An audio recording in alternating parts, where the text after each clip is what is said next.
حضرت عمر رضی اللہ تعالیٰ عنہ سے روایت ہے کہ نبی کریم صلی اللہ علیہ وآلہ وسلم نے فرمایا، عمل نیت ہی سے صحیح ہوتے ہیں یا نیت ہی کے مطابق ان کا بدلہ ملتا ہے، اور ہر آدمی کو وہی ملے گا جو نیت کرے گا۔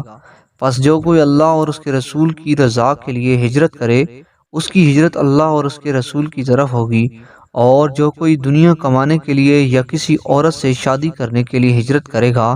تو اس کی ہجرت انہی کاموں کے لیے ہوگی۔ حضرت عبداللہ بن مسعود رضی اللہ تعالیٰ عنہ سے روایت ہے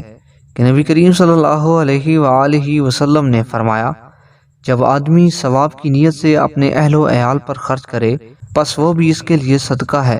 حضرت سعد بن ابی وقاص رضی اللہ تعالیٰ عنہ نے بیان کیا کہ نبی کریم صلی اللہ علیہ وآلہ وسلم نے فرمایا، بے شک تو جو کچھ خرچ کرے اور اس سے تیری نیت اللہ کی رضا حاصل کرنی ہو تو تجھ کو اس کا ثواب ملے گا، یہاں تک کہ اس پر بھی جو تو اپنی بیوی کے منہ میں ڈالے۔